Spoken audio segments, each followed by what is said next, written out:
Muy bien.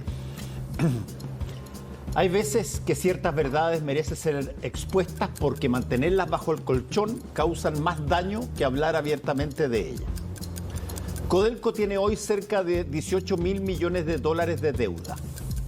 Como es de todos los chilenos, cada uno de los habitantes de Chile debe teóricamente $1.000 por la situación de la máxima empresa de cobre del mundo. ¿Cómo se pudo haber llegado a esto? Porque Codelco es el cliente ideal para prestarle plata. Y si se necesita para ampliaciones, transformaciones estructurales o porque sus utilidades se usan para otra cosa, para financiar buena parte de la marcha del país, nadie en el mundo le dice que no cuando Codelco pide plata. Con baja producción, como está Codelco hoy, con un endeudamiento 7 veces mayor que las otras grandes mineras del país, que todos los gobiernos aumentan cuando necesitan financiar sus programas, con problemas objetivos en sus proyectos estructurales de las mismas faenas mineras y a puertas de un Consejo Constitucional dominado por personas que dudan de las capacidades del Estado a la hora de generar riqueza. ¿Cuánto falta para colocar todas estas cifras sobre la mesa y que salte la pregunta de fondo? ¿No será mejor vender bien Codelco o asociarse con un privado enorme antes que derive a la irrelevancia o la insolvencia? Está la legítima oportunidad constitucional, unida al desangre feroz de una deuda gigantesca, junto a una producción en caída y una voluntad ciudadana que premió la mirada más conservadora y económicamente sospechosa del Estado. Que no se diga que no la vieron venir, porque la ceguera voluntaria en el caso de Codelco es complicidad con la posibilidad de perder lo que es y se siente que ha sido de todos los chilenos. Una nueva polémica que confronta al oficialismo. ¿Por qué? ¿Qué pasó? La presidenta del PPD definió como monos peludos a los votantes del sector. Esto tiene un contexto.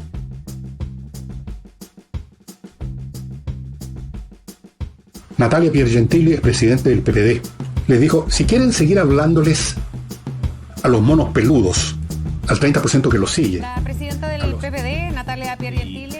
Y yo comparto con el ministro Elizalde que esto poco le importa a la gente. Es chimuchina chica, esta peleita chica de los monos peludos. Tiene que ver con las declaraciones que hizo la presidenta del PPD, Natalia Piergentili, al diario La Tercera. Fue una funesta declaración. Creo que... Yo quiero valorar las disculpas y el reconocimiento del error por parte de la presidenta del PPD, pero creo que...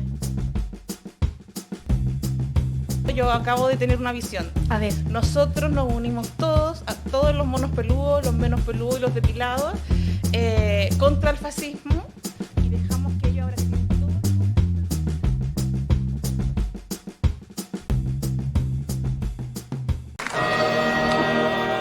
Buenas noches, muy buenas tardes, muy buenos días. Soy Gustavo Burgos y estamos dando inicio a una nueva entrega del programa de conversación política de Valparaíso, Mate al Rey. El programa insignia del debate político en nuestro país y que, no obstante lo agitado y controversial que ha sido esta semana, con declaraciones altisonantes en distintos sectores, cosas realmente sorprendentes que han ocurrido y que serán motivo de este programa, ninguna de esas cosas a nosotros nos afecta porque gozamos de la inmunidad que nos da nuestra dirección, una dirección que muchas veces ha sido denostada, ridiculizada, ha sido puesto en duda sus credenciales académicas, inclusive de distintos tipos de cosas, ¿no? Se duda respecto inclusive de la naturaleza de sus títulos universitarios, pero a nosotros no nos importa, porque él estudió en la Universidad de la Vida, es un hombre que se ha ganado su nombre en las pantallas, el gran Sergio Risenberg Cohen. ¿Cómo está, Sergio? The man who made himself. El hombre que se hace a sí mismo, es parte del sueño americano de salir un día de nuestro hogar con sueños en la mochila y salir a comerse el mundo. Algunos fallan, algunos caen y otros tenemos la suerte, porque también hay algo de suerte, claro, en haber llegado a la cúspide y luego salir a recorrer el mundo para probarnos y al mismo tiempo callar algunas voces malintencionadas, licenciado, que siempre ocurre en los países como los que estamos hablando, Chile, países latinoamericanos, el chaqueteo. entonces uno también sale para probarse uno y bueno, y para que se sienta el vacío, ese que uno deja en la patria, pero salimos también a levantar el nombre de Chile. No, muy bien. Muy buenas noches, muy buenas tardes y muy buenos días, como usted dice, licenciado. Exactamente como nos acostumbramos a saludar aquí en esta radio que transmite en Vietnam, y estamos haciendo una cita cinematográfica al gran Robin Williams o Robbie. Siempre me confundo si es uno u otro, pero me parece que es Robin, el actor norteamericano. Robin. Yes. Sí, exactamente. Como quien apoya a Batman. Muy bien. Esto es una farmacia, señor. Esto es una farmacia. Exactamente. Estamos con un formato absolutamente tradicional con nuestro equipo estrella. Ha sido considerado por muchos como un equipo estrella. El Dream Team también, algunos lo califican así, de este Zoom deportivo. Me llamaron Resto del Mundo también, pero no sé cuál fue la intención de eso. No, Resto del Mundo es el otro. Sergio, usted creo que el lo otro. Lo que el viento no se llevó también le decían. Bueno, no sé. Pero desde la gloriosa comuna de San Joaquín, el compañero cientista político Juan Carlos Gómez Leiva. ¿Cómo estás, Juan Carlos? Buenos días, buenas noches, buenas tardes a todos y a todas. Me alegro volver a estar con ustedes y en este programa de Mate al Rey. Muy bien. Un saludo para todos. Y desde... ¿Todos los diplomas en orden, señor Gómez? ¿No hay Sí, nada? señor, tengo todos mis diplomas en orden. Si alguien los pidiera, el público los pidiera, los vamos a publicar acá porque... Yo no tengo ningún problema no tiene nada que esconder. Papeles. Muy bien. Y desde un lugar ignoto de Santiago, desde la barricada de la Casa Bolívar y del Movimiento Patriótico Manuel Rodríguez, el compañero Marco Riquelme García. ¿Cómo está, Marco? Muy bien, muchas gracias por invitarme nuevamente al programa. Espero que los certificados, los títulos de la vida de Risenberg no sean, incluso esos de la vida no sean falsos. Se ha dicho ya que hay muchos lugares, lo estábamos conversando, hay muchos lugares donde regalan títulos. La vida también da algunos títulos, algunas veces que uno no quisiera tener, pero que igual lo obtiene a la fuerza. Así ¿verdad? Que espero que Risenberg después muestre los títulos. Es difícil porque no es fácil estar en la playa tirado y después ir a buscarla entre el medio de los papeleos y todas esas cosas. Es cierto, pero... Muchos se mojaron, ¿no? El último cambio de casa. Pero, ¿el señor Riquelme se está refiriendo al currículum oculto? Afirmativo. Bueno, afirmativo. Bueno, estamos cada vez más complejos este inicio de programa. Voy a hacer un corte abrupto y vamos a iniciar con el análisis de lo que ha sido la semana noticiosa.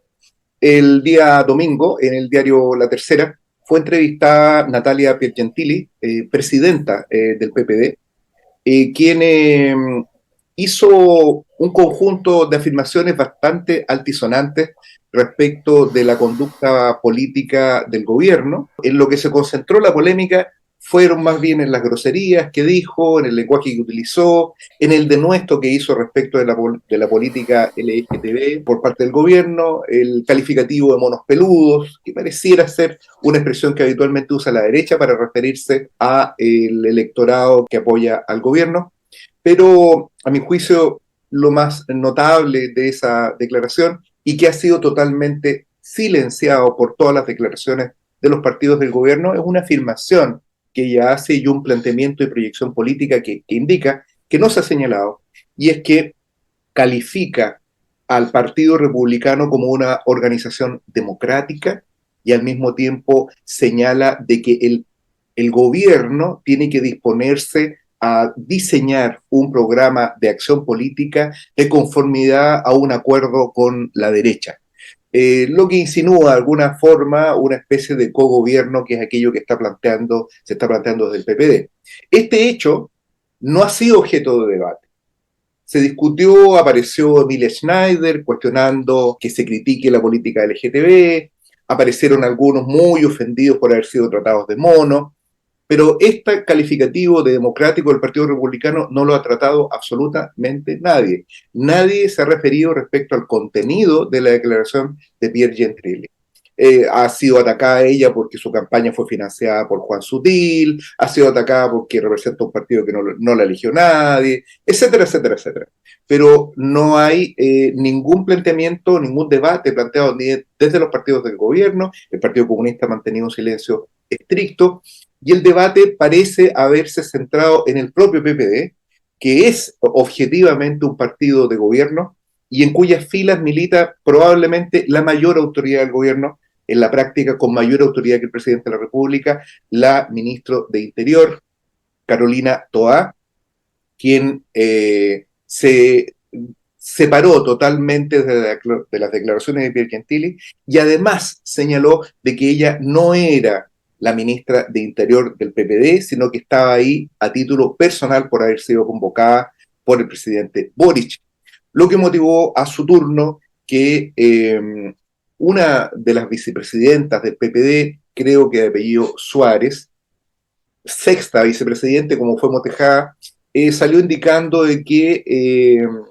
lo que dijera Toá no tenía ninguna importancia para el PPD porque durante su presidencia se había provocado el escándalo de los financiamientos irregulares de SQM y que ante estos hechos ella huyó, es la palabra que utilizó, a Europa a hacer algún tipo de posgrado, volvemos al tema de las universidades, y que era una persona irresponsable.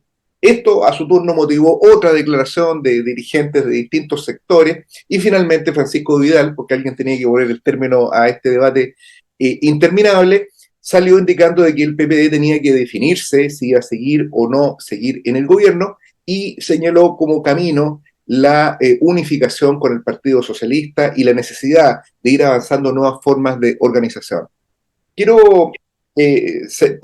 ¿Por qué podría ser importante la declaración de alguien absolutamente desconocido antes de esta declaración? Pier Gentili creo que ha formado parte de varias candidaturas, nunca ha sido electa, ha sido candidato a senadora, diputada, me parece que inclusive en estas elecciones, no estoy seguro si fue candidata, pero como sea, pero aparentemente podría ser alguien irrelevante, pero no importa quién es Natalia Pier Gentili, lo importante es el debate político que ella plantea.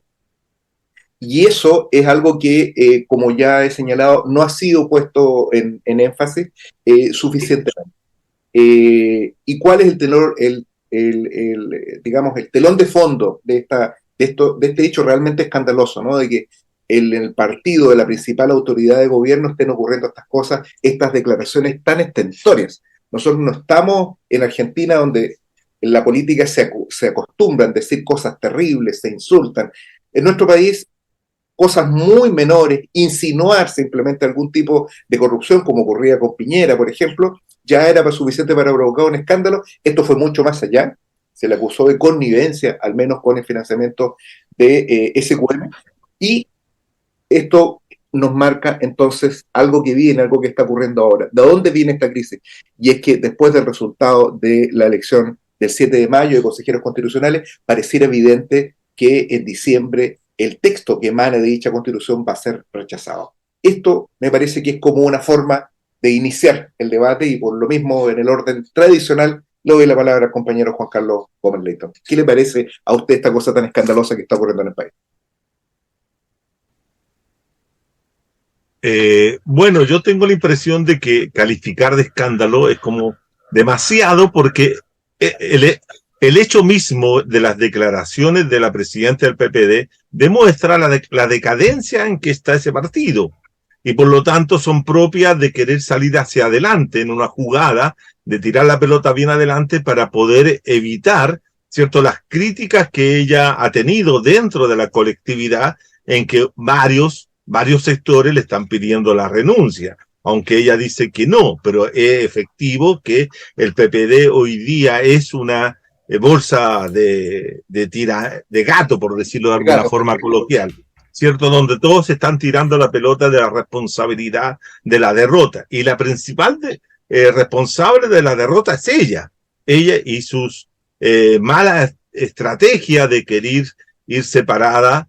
No le habría ido mayormente bien igualmente a esos partidos, pero ella es responsable de esa caída. Ahora, el tema de fondo que está es justamente el desfonde de lo que yo he llamado el centro político de hoy día, que está conformado por 4 o 5 partidos, que está el Partido por la Democracia, la Democracia Cristiana, la Federación Regional Verde Social y otros por ahí, ¿cierto? El Partido Pequeño Liberal, etcétera, que son partidos pequeños que hoy día no tienen ninguna posibilidad de poder emerger como partidos únicos o partidos solos, mejor dicho, para constituirse en alternativa de algo.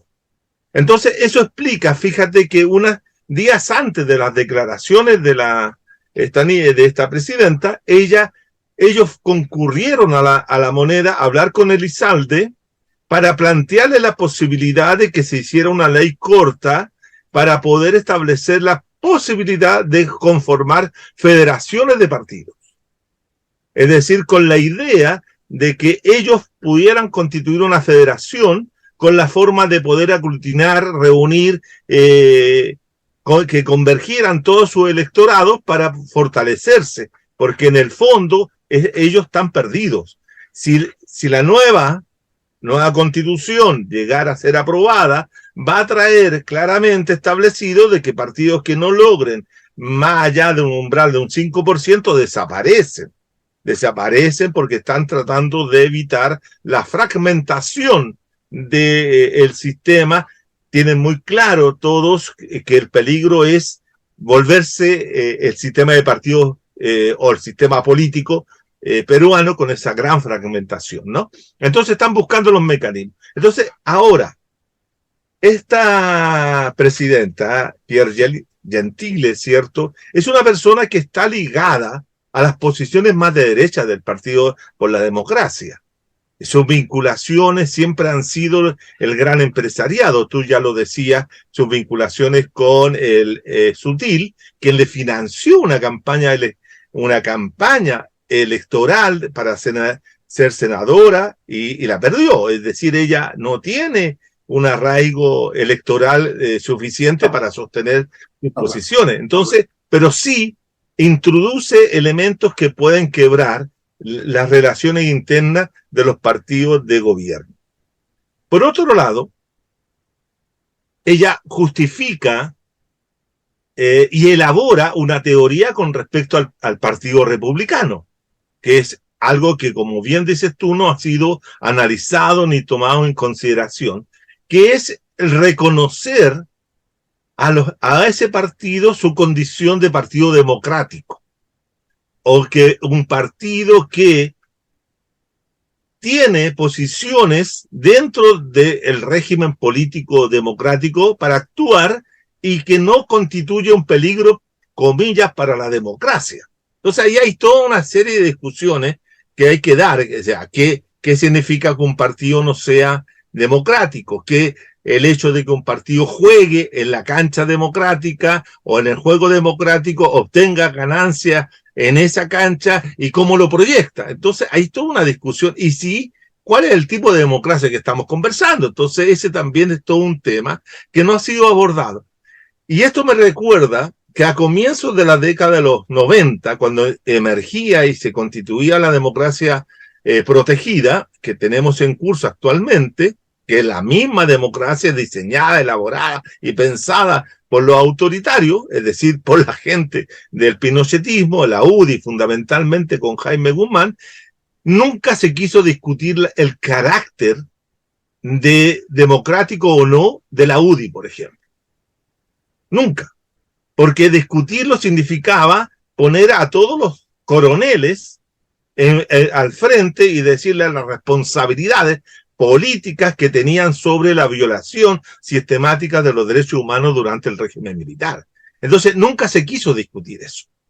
Y hoy día, ¿qué es lo que hace ella? Es justamente la misma movida, es la misma jugada, es decir, no discutamos el carácter del Partido Republicano porque eso nos implica, ¿cierto?, generar condiciones de polarización, de quiebres, etcétera, etcétera, etcétera. Entonces, es una forma que ella ha usado de tirar la pelota hacia adelante para poder salvar la crisis interna. Y esto afecta a todo el gobierno, de todas maneras. Además que hay una paralización del gobierno desde el 7 de mayo. Es evidente que no hay ninguna iniciativa nueva, se mantienen las mismas que venían antes del 7, el tema de la seguridad, etcétera, etcétera, pero se ve un gobierno que está totalmente paralizado. Por ejemplo, en el caso ecuatoriano, que es un caso muy interesante de ser analizado, se da lo que se denomina la muerte cruzada.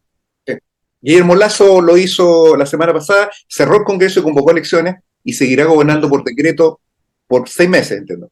Claro, sigue gobernando por decreto por 6 meses, pero tiene la posibilidad, diputados nuevos congresales, como también de un nuevo presidente, que es en la gracia que tiene la muerte cruzada. Pero en el caso de Chile no hay ningún mecanismo que permita, por ejemplo, lo único que tendría que haber es una acusación constitucional contra el presidente por abandono, etcétera, etcétera, etcétera, pero no hay mecanismo expedito. Y entonces podemos tener un gobierno que transite de aquí hasta el 2026, hasta la elección, hasta la próxima elección presidencial, ¿cierto? Administrando. Sí, acá hay una cuestión que es sumamente importante, que tiene que ver con la gobernabilidad y la manera como el régimen puede proyectarse en el tiempo y develar también la naturaleza de la crisis política que está ocurriendo ahora. Yo quiero darle la palabra a Marco Riquelme en relación con este tema. Bueno, lo que estamos viendo, analizando, entregando opiniones, intercambiando opiniones en estos momentos, yo lo veo como que existen 2 tipos de crisis que está soportando el gobierno, que lo hace incluso titubear, y yo diría más que eso, dejar de lado su exiguo programa, incluso toda esa estafa que vociferaron que serían el gobierno de las transformaciones estructurales, ha quedado de lado desde el principio. Pero por un lado está la crisis que le han impuesto los poderosos con la intención de que no solo no cumpla el fraude que ofreció, sino que haga efectivamente lo que ha venido haciendo, que es nada más ni nada menos que salvaguardar los intereses del gran capital. Yo lo veo con la idea de que el gobierno avance un poco más para dejar en mejores condiciones la explotación. Supuestamente todo esto lo está haciendo un gobierno de ultraizquierda, que los mismos poderosos le han llamado. O sea, ellos lo denominaron de ultraizquierda, ¿no? Necesitan tener al gobierno en esa condición, ¿no? Ellos hacen creer a la gente que este gobierno es comunista, cuando los poderosos saben que lo tienen a su disposición y para todo servicio, sea en lo económico, en lo cultural, en lo social, en lo militar, este gobierno está a todo servicio. Entonces, hay una crisis allí, que es la crisis de la élite. Si uno analiza lo que dijo Piergentili, ¿se llama? Sí. Lo acabo de verificar. Lo que ella ha dicho no le importa a nadie en realidad, salvo a esta élite que efectivamente tiene el poder, o que juega como que tiene el poder, porque realmente el poder aquí lo tiene la Cámara Chilena de la Construcción, la SOFOFA, la CPC, el comercio, en fin, ellos son los que tienen el poder y que tienen de su mano a los milicos y a los pacos a poder reprimir. Y partimos con lo que dijimos delante, la aprobación del TPP-11, que nada más y nada menos le va a permitir que las disputas que se originen en el plano económico ya no serán resueltas por los tribunales chilenos, sino que por tribunales internacionales, económicos, que todos sabemos que están siempre al servicio de las grandes empresas transnacionales. O sea, una pérdida de soberanía total, independientemente que los tribunales chilenos siempre han favorecido a los poderosos también, para eso fueron creados. Pero si uno se pone a enumerar las 40 horas de ultra flexibilidad laboral que no pudieron meter los empresarios durante 30 años, la militarización del Gualmapu, que también es para resguardar la posesión que tienen la industria forestal, que es aproximadamente 3.600.000 hectáreas. Bueno, y que más de la mitad de eso lo tiene Mati Angelini.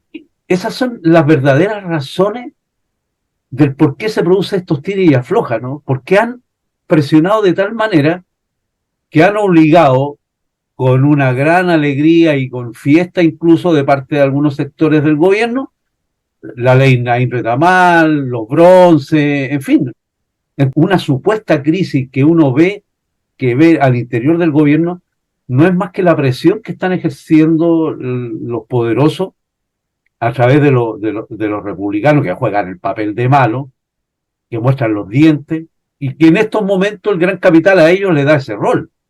Lo hacen creer los medios de comunicaciones, que por primera vez yo creo, uno podría decir que están más alineados que en el tiempo de la dictadura. O sea, aquí no hay ninguna voz disidente, ninguna voz que se exprese entre los medios de comunicaciones para colocar un análisis más racional. Difunden, expanden el sentido común que necesitan en realidad. Xenofobia, racismo, clasismo, machacan todos los días con estas ideas, propagandizan crímenes, siempre y cuando los crímenes no sean los que cometieron los marinos, el alevoso contra un discapacitado, o alguno que últimamente haya sido favorecido con la ley Naín Retamal, como los pacos que le dieron un rafagazo en la cara a un conductor que tenía los brazos levantados. Entonces los medios se han preocupado de crear estas dificultades, ¿no? Y si uno ve los programas, bueno, invitar a Pier Gentili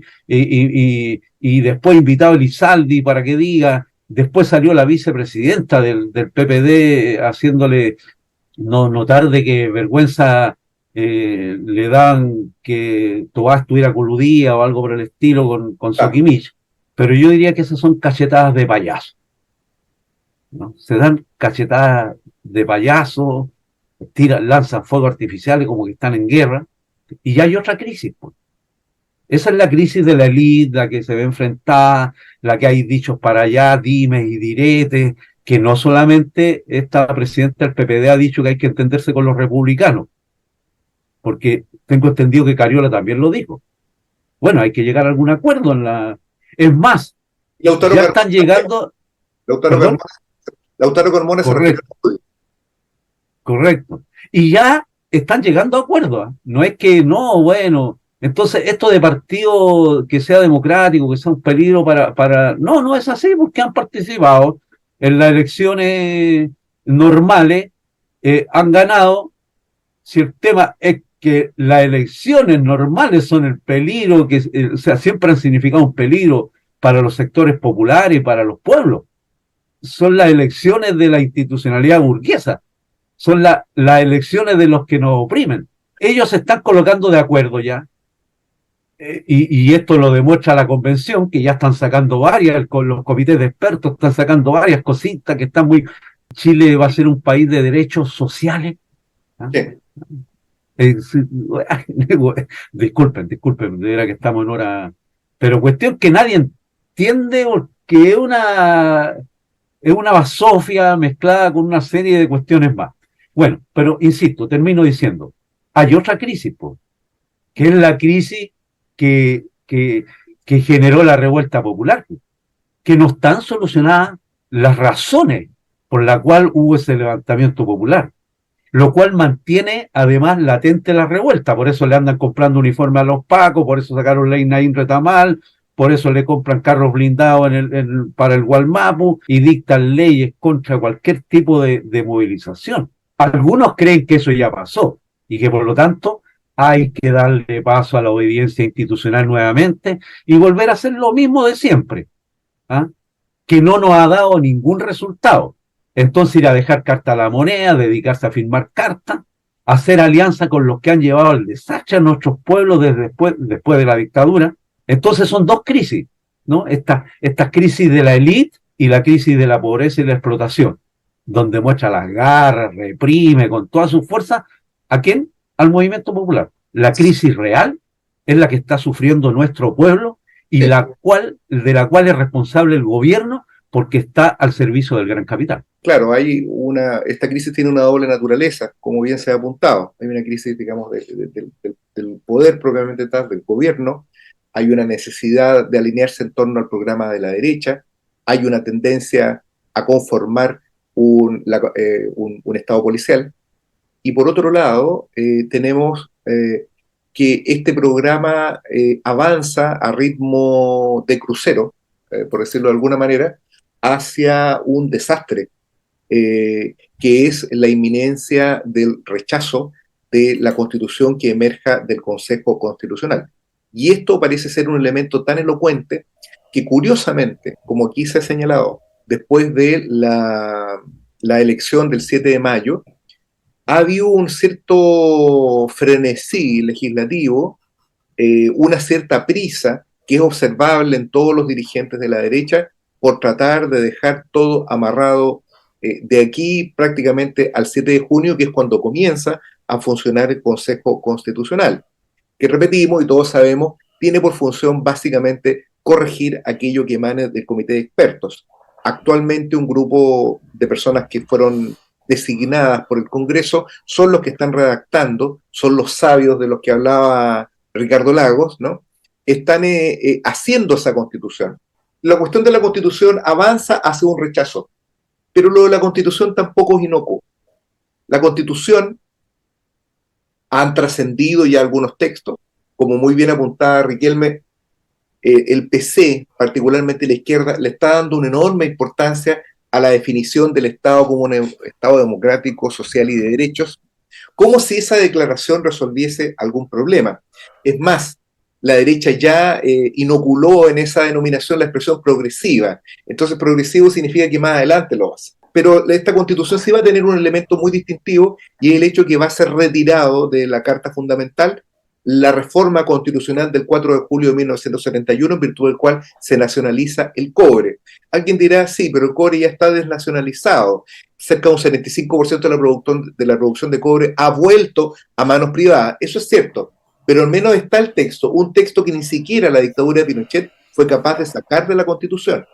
Y esto abre las puertas, en consecuencia, a la privatización de Codelco, cuyo único obstáculo precisamente para la privatización, o de un punto de vista legal al menos, ha sido precisamente este cuerpo normativo que está en la Constitución. Entonces, lo que vemos en realidad es que hay una dinámica en la que el régimen, por un lado, la élite y el gobierno avanzan a la conformación de un Estado policial, ¿no? La pateadura de Milton Domínguez en Iquique, un inválido de origen colombiano en situación de calle a manos de una patota de marinos, es un resumen, es una pequeña imagen microscópica de la pateadura que está recibiendo el pueblo en todo el país. La pateadura que está recibiendo el pueblo mapuche, la pateadura que están recibiendo los trabajadores, la pateadura que están recibiendo en general todos aquellos que de alguna manera levantan alguna forma de resistencia en contra de los planes del régimen. La crisis está dada fundamentalmente por ese elemento, porque si efectivamente el texto constitucional es rechazado en diciembre, el desastre del gobierno actual, del gobierno de Boris y de este proyecto va a ser completo. No olvidemos que el verdadero programa del gobierno de Boris era desactivar la resistencia popular, sacar a la gente de las calles, volver, digamos, a la regularidad institucional. Ese era el verdadero proyecto. Pero para eso es necesario cumplir con ciertas formalidades, y pareciera que ni siquiera eso se está cumpliendo. No nos olvidemos que ni el voto de rechazo ni la abrumadora votación del Partido Republicano expresan sino la repulsa respecto del régimen. Y en ese sentido, esa votación que expresa una polarización que se da entre republicanos, el voto nulo y la abstención, como lo vimos en el programa pasado, está como un elemento subyacente a esta crisis que en apariencia se presenta como más o menos ordenada. No sé qué piensa Risenberg. ¿Usted ha tenido alguna noticia respecto a estos hechos? ¿Cómo lo ve? Mire, a mi parecer, yo esto lo vi desde un comienzo. Para mí fue claro que esta nueva intentona de escribir una nueva constitución y darle un marco legítimo a la estructura legal y legislativa en el país, era un plan que no se condecía en nada con la realidad. Las élites pensaron que efectivamente, como habían logrado derrotar a la revuelta, pensaban que estaban sobre el comienzo de una nueva etapa, como fueron los 30 años que se abrieron después del triunfo del no. Y pensaron que eran capaces de jugar con los mismos sentimientos, el susto al fascismo, las ilusiones legales del pueblo chileno, que son una cosa muy extraña, digamos, porque siempre dicen que es muy raro, que mucha gente se impresiona de que en Chile vendan el Código Civil y ese tipo de libros en las calles, y la gente los compre. Pero es parte de la idiosincrasia del pueblo chileno. Todos estos choques que hay expresan un terror, que es que se metieron solos en una camisa de 11 varas, como decían los abuelos, y cuando esto se vote finalmente van a ser derrotados todo el marco, el marco de partidos políticos por completo, porque están todos jugados a la prueba de esto. Y por lo tanto, eso se expresa en estas tonteras que hacen, estas declaraciones de la Piergentelli, que uno también podría comparar con las declaraciones de el profesor Silva, que es un tipo que está un poco fuera de sí, tiene algunos problemas mentales, según he podido detectar en alguna entrevista. Consejero republicano electo, ¿no? Claro, Opus Dei también se pega latigazos seguramente, y parece que se lo ha pegado más fuerte de lo necesario, porque el último tiempo ya estaba Se lo ha pegado en la cabeza también, puede ser. Claro, probablemente se martillea la cabeza, porque lo único que todo el mundo está pidiendo en el mundo político es calma, muchachos, calma, no tensemos más el asunto, construyamos un futuro mejor, pongámosle a esto una nueva versión de La Alegría Ya Viene como himno, y saquemos de una vez la Constitución, que probablemente también es una exigencia de intereses económicos internacionales, que también requieren una cierta estabilidad como para desarrollar sus actividades. Me imagino la minería debe estar mirando con, digamos, los colmillos largos que va a ocurrir en Chile, usted ya lo mencionaba, y también el caso de las aseguradoras, por ejemplo, que están detrás de las AFP, que necesitan una cierta tranquilidad para seguir usando los fondos de los trabajadores. Entonces, estos casos son como folclóricos. Realmente lo que dice la Piergentelli no tiene ninguna importancia, no es una mujer muy brillante. Silva también más o menos tiene el mismo nivel intelectual, pero expresan que ante esas críticas de los más de atrás de la lista del curso, digamos, los últimos, los más quedados, se produce una alarma completamente, porque a Silva lo hicieron que se retractara para decir que él estaba dispuesto a hacer una constitución con todos, somos todos hermanos, que fue más o menos la línea que sacó Kast después del triunfo en el Congreso. Entonces ellos quieren estar tranquilos, pero ya saben que aunque estén todos y todos seamos hermanos, nos tomemos de las manos, ni don Francisco, y esto estamos hablando palabras mayores, licenciado, ni don Francisco, haciendo una teletón, logra que la gente les vote la constitución que viene. Van a perder y van a tener una crisis que se la compraron solo, porque no era ni siquiera necesario seguir en este proceso. Fue una tontera. Sí. Yo creo, a ver, pareciera que es inminente el rechazo de la Constitución a fin de año.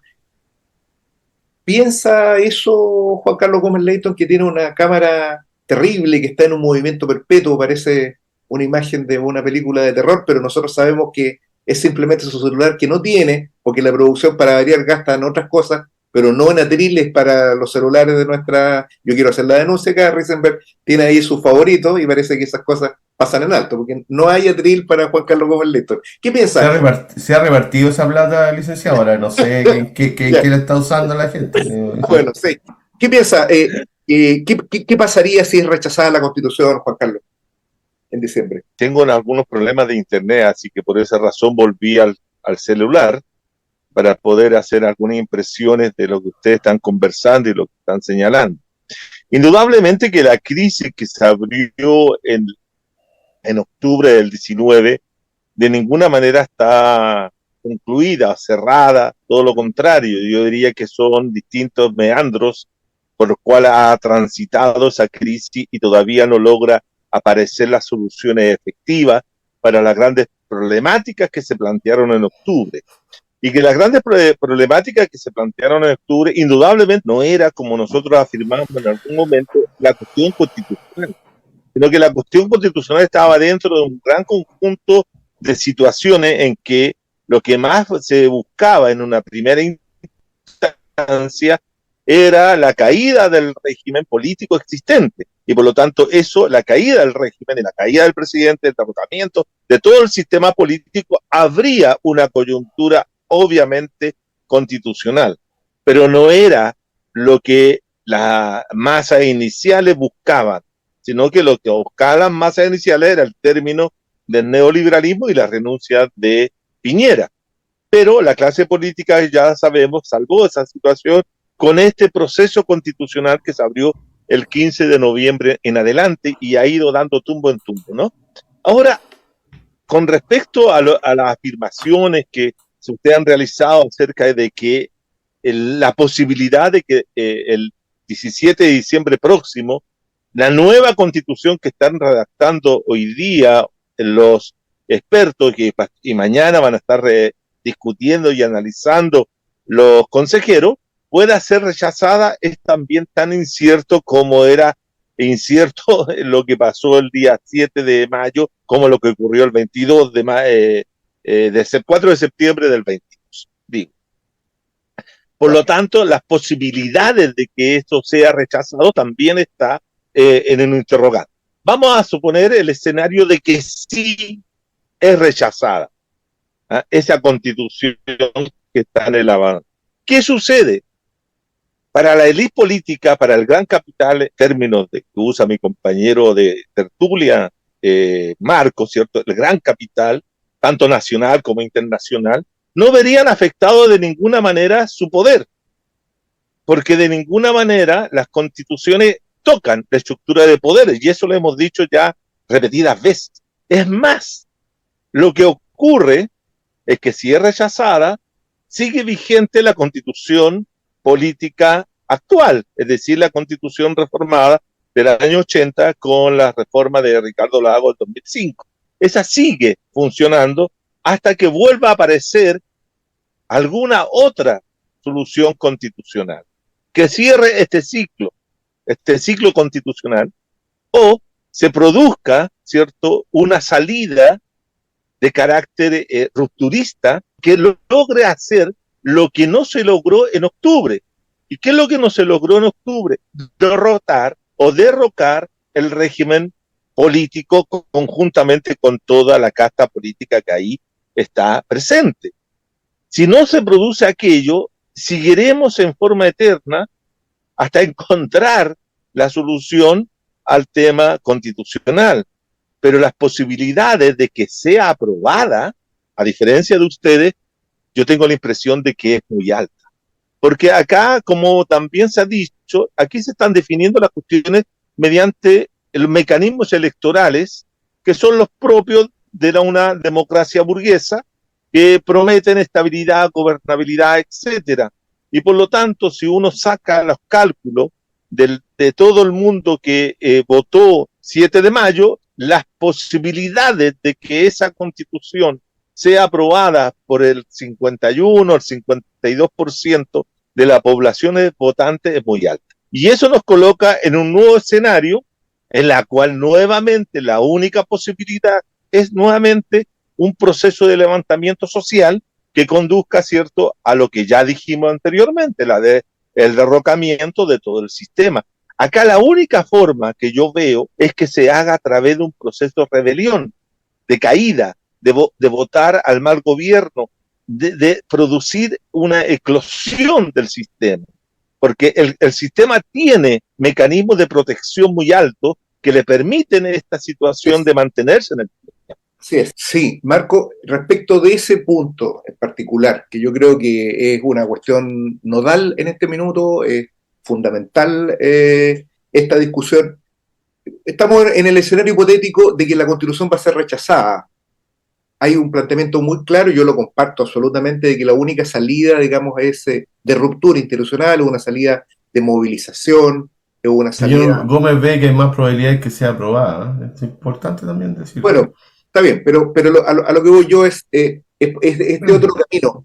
¿cómo podría, con un movimiento casi totalmente desarmado en la actualidad, que no tiene capacidad de respuesta prácticamente a ninguno de los numerosos y sistemáticos golpes que le son inferidos al movimiento desde el poder, ¿cómo visualizas esa situación? Porque también puede ocurrir, como cuando caen los muros pueden caer de un lado o del otro, y esta crisis puede consolidar eventualmente un estado policial, o hay una posibilidad de ruptura, Marco. Mira, primero,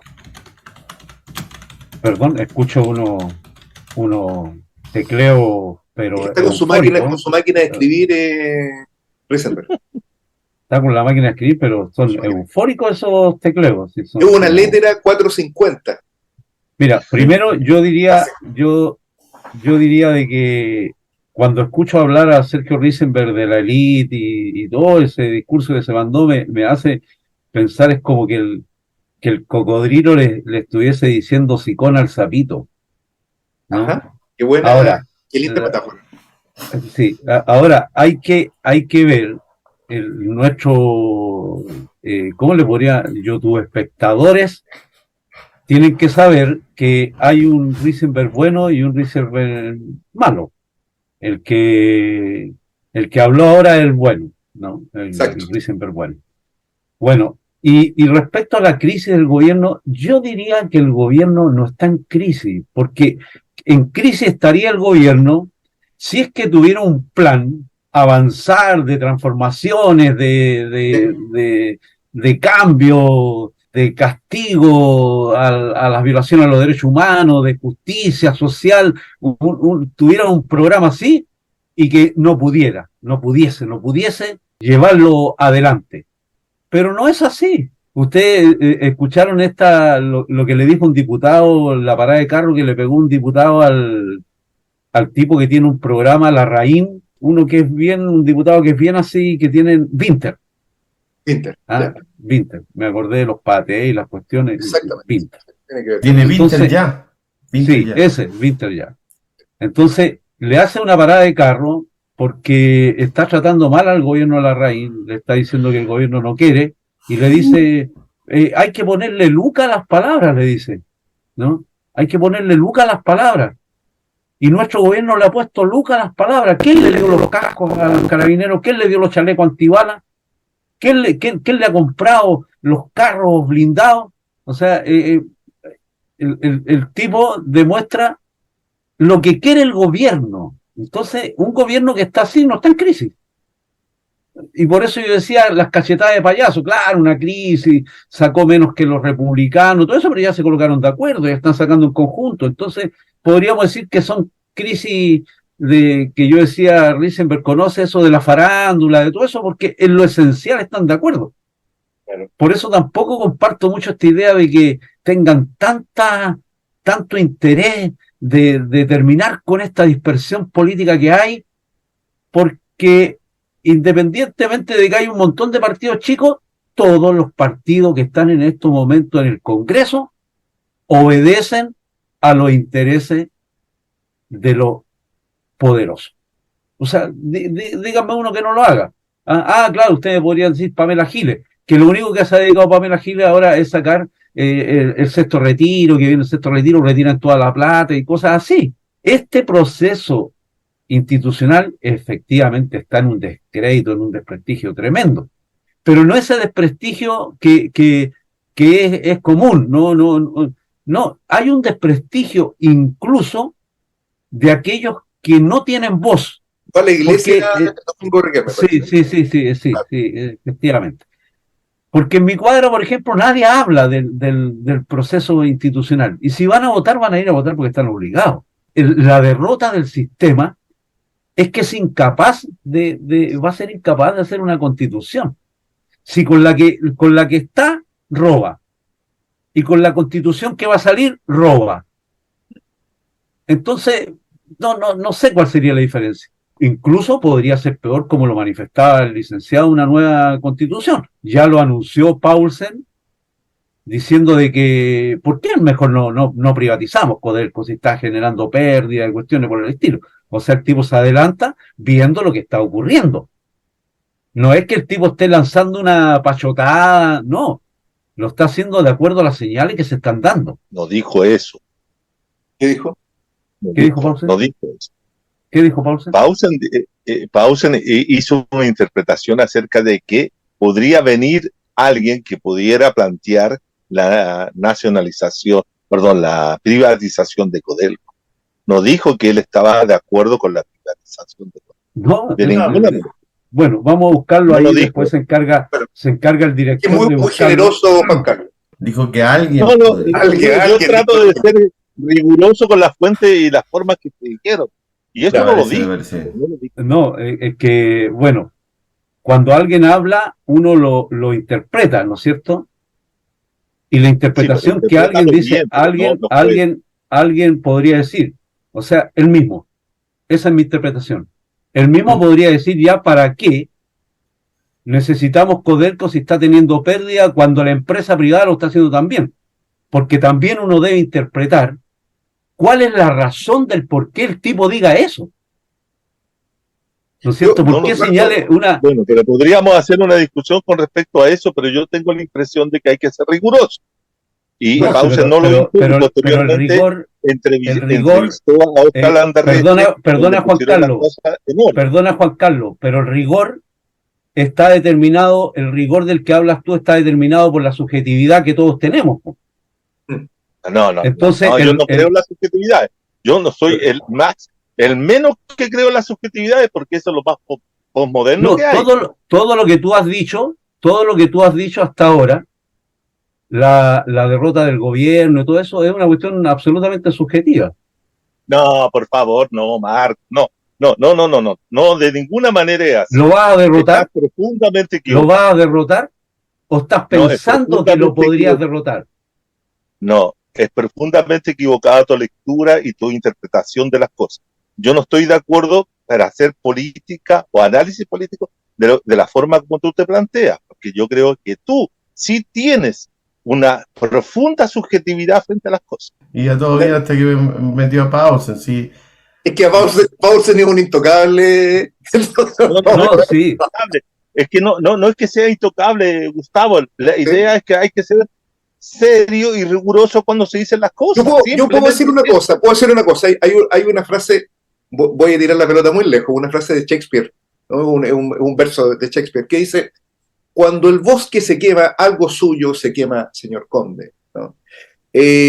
No cabe duda de que lo que plantea Paulsen es una discusión que ha estado en ciernes probablemente desde el 11 de septiembre del 73, que es la necesidad de devolverles a sus legítimos propietarios, estoy tomando la voz del imperialismo acá, Risenberg, para que no se asuste y después diga otras cosas, a sus legítimos propietarios que son las compañías Anaconda Cooper. O sea, si pudieran devolvérsela a Anaconda Cooper, probablemente tal lo harían, ¿no? Y le pedirían además disculpas, le hablarían un pie de cueca y harían de esto además un acto patriótico, ¿no? Porque son las paradojas a lo que nos tienen acostumbrados. Pero yo creo que más allá de entrar si se interpreta o no riguroso lo de Paulsen, creo que objetivamente el hecho de que se haya sido sacado del próximo texto constitucional la nacionalización del cobre es un signo, porque Paulsen no habla cosas porque esté curado, al menos notoriamente no lo está, es porque él percibe que esa discusión política en este minuto existe en el país. Y esa discusión ha sido vuelta a plantear y es muy antigua. Yo en este momento estoy pensando simplemente en algunos, inclusive desde la misma fila de la concertación se planteó muchas veces la necesidad de privatizar. El argumento que se está dando es que tiene puras pérdidas, que tiene mucho gasto, que es improductiva, puras tonteras, puras mentiras, digamos, pero esa es como la argumentación. Ahora, Risenberg, por favor, la producción nos está solamente. Sí, dígame. Sí, quería solamente develar el truco del mago. Yo soy un hombre de los medios, ¿sí? Y en esto voy a hacerle una infidencia. Existen los formadores de opiniones, gente que está recibiendo, digamos, un chequecillo, alguna invitación a algún estipendio. Correcto, y que la idea de ellos es empezar a poner en la discusión, en la conversación común, la sobremesa.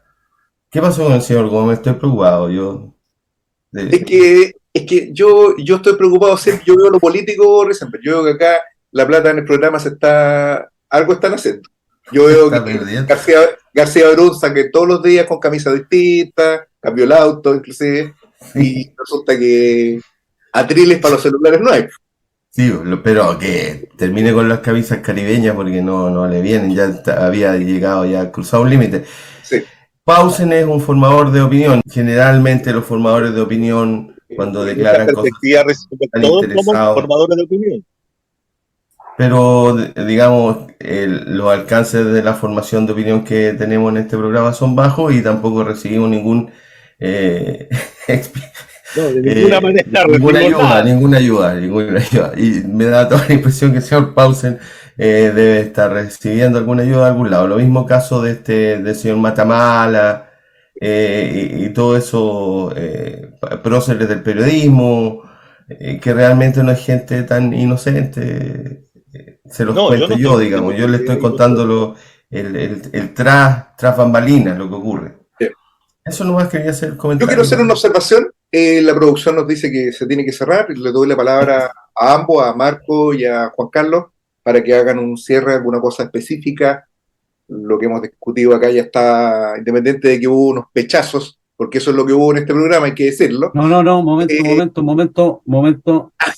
Además, momento. Está haciendo un cantón. Es que estaba hablando, pero no terminé la intervención, pues. Yo quiero, mi abuelita calificaría esta situación como un tete a tete, ¿no?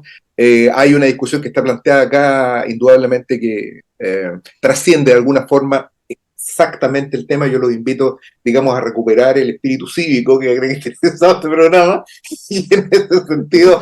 El espíritu republicano. No, el espíritu republicano, esa frase la usa Boris, ¿no?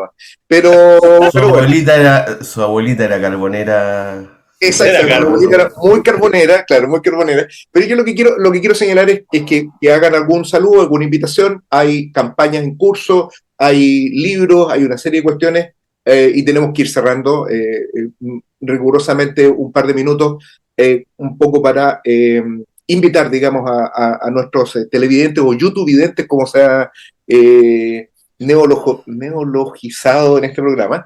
Juan Carlos Gómez. No, en primer lugar, solamente señalar que le pido una disculpa pública por la interrupción a Marco, pero no por los dichos que he sostenido, que es distinto. ¿Ya? Así que prometo no hacerlo más en las próximas ediciones de Mate al Rey, ese aspecto. ¿Ya? Así que esto es el camarín de Mate al Rey, Reisenberg. Ahora, con respecto a lo que estábamos conversando, indudablemente que siempre hay interpretaciones distintas sobre las cosas que uno analiza y plantea. Ahora, ¿cómo se puede construir también una interpretación? Se puede hacer desde el sentido común, se puede hacer desde el conocimiento vulgar, o se puede hacer desde el conocimiento científico, académico, o lo que fuere. Yo tengo la impresión de que trabajamos todos con distintas formas y distintas perspectivas. Y en ese sentido, como le decía yo a Reisenberg, también somos formadores de opinión. Yo quiero invitar a todos los YouTube-videntes. Algo así. Para el próximo sábado, en la Universidad de Concepción, y que aparecemos antes del sábado, en la Universidad de Concepción se va a dar un encuentro en la facultad en el auditorio de la Escuela de Medicina, un encuentro acerca de una discusión bien interesante que tiene que ver cuáles son los nuevos derechos para una nueva democracia, derechos humanos, derechos sociales, derechos económicos para una nueva democracia. Gracias. Eso es organizado por un grupo de estudiantes militantes sociales que se agrupan en torno a Guacoldas. Marco Riquelme. Ya no quiere hablar ya. En el doctorado no me enseñaron esto de... Sí, pues. Esa universidad paraguaya. Después nos podemos quedar un poquito para leerle textualmente lo que dijo Paulsen. Bueno, lo que va a ocurrir de aquí a diciembre es que esto va a estar muerto. en torno a todo el proceso constitucional y todo eso va a estar muerto y se va a reactivar un mes antes. De repente van a salir algunas cosas, hoy que se logró este acuerdo, no, que se logró este acuerdo, hay peleas, de repente van a haber de nuevo cachetadas de payaso entre los tipos, ¿ah? Larraín se va a acordar de Caradima y se va a acordar de Paul Schaeffer, en fin, y va a pensar en los niños y todas esas cosas. Pero va a estar en la irrelevancia, yo creo, durante un largo tiempo. Al final de cuentas, el tema no es si alguien vota nulo, vota blanco, se abstiene. El problema es si es capaz que realmente que todas esas voluntades se logren juntar para tener una idea común, un proyecto común o una acción común. Lo que se nos viene por delante. Porque incluso pueden haber nuevas revueltas y si no somos capaces de que esas revueltas se dirijan hacia los objetivos que todos queremos, que se cambie el país, se transforme, va a ser complejo. Vivimos un momento crítico, vivimos momentos de mucha tensión política y estas no van a ser sino a seguir aumentando. No sabemos cuál va a ser el desarrollo que tiene esto, pero sí debemos pelear en este proceso para afirmar las reivindicaciones de la mayoría explotada, de la mayoría trabajadora y darle una proyección de intervención dentro del proceso de lucha de clase. Eso es el compromiso en el cual está comprometido Mate al Rey. Hemos tratado en este programa de entregar elementos para esta discusión. A ratos ha sido una discusión un tanto caótica. Risenberg por interno me decía, bueno, este programa, ¿cuál va a ser el título de verdad? Nosotros sabemos perfectamente cuál va a ser el título, porque esto es una pelea descomunal en la cual nosotros estamos metidos. Supimos hace poco que un distinguido programa de los socialpatriotas, Risenberg, analizaron un programa nuestro y eso revela el grado de polarización que existe en este momento en el país. Me parece, Risenberg, que era el programa que hicimos con Julio Cortés el año pasado, ¿no? Y hacer un análisis muy detallado de cada una de las afirmaciones que hacíamos en el programa, etcétera, ¿no? Esto... Pero el señor Cortés fue aprobado por el facho Metro, que declaró que la mayoría de sus posiciones habían estado correctas y sus fuentes de información estaban verificadas, por lo tanto lo que hablaba del fascismo lo sabía. Bueno, vamos a traer a Julio de nuevo para que se saque esta, porque aquí se está calumniando no solamente a Paulsen, también a Julio Cortés, pero no importa, esto es un programa en que la libertad la entendemos como libertinaje, por lo que me estoy empezando a dar cuenta. Fue el programa pasado donde además se tocó hasta Patricio Bañado, ya. Exactamente, está superando y dijimos algo porque fui reprendido severamente. Yo supuse de que Bañados habría celebrado con champaña el golpe, no lo sabemos. De tal suerte, y por supuesto que no hubo ninguna intención de mofarse ni de burlarse de la persona cuyo fallecimiento es algo que, como toda persona, nosotros lamentamos, y no hubo ningún otro intento distinto del de interpretar políticamente el papel que jugó y que jugaron muchos periodistas durante el periodo de la dictadura de distintas ubicaciones. Y me parecería que sería de muy mala intención que se tratara de ejercer una cierta ligación entre el papel de Patricio Bañado dirigiendo el noticiario 60 Minutos entre los años 76 y 78, con alguna actitud del proclive o de haber hecho la vista gorda frente a los sucesos que no lo sabemos, la verdad que no lo sabemos. Claro, no sabemos que él dirigía 60 Minutos, digamos, era el conductor. Les agradezco a Marco Riquelme, a Juan Carlos Gómez, a nuestros televidentes también por la paciencia de haber visto este programa a pesar de todas las dificultades técnicas que hemos tenido, a la falta de la mínima capacidad de poder por lo menos poner una cámara firme a nuestro contertulio. Estamos viendo un poco el techo de la casa de Gómez Leighton. Esto es una especie de, si alguno de ustedes vio el proyecto de la bruja Blair, esto está, digamos, tiene ese sentido. Hay que buscarle como una cierta intencionalidad al error, ¿no?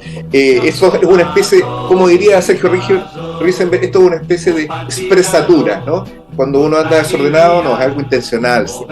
Estando debidamente autorizado para este pongo fin al funcionamiento y a la sesión de este importante programa de conversación política Mate al Rey, no sin antes invitar a quienes nos han visto a hacerle clic a la campanita, hacerle botón de like, reventarlo en lo posible, compartir estos contenidos comentarlos o lo posible elogiosamente, en el entendido que todas las discusiones y las ideas que se han planteado acá no son verdades reveladas, sino que son un insumo para esa barricada, para esa fogata en la que Más del Rey contribuye, que es la del debate político en nuestro país.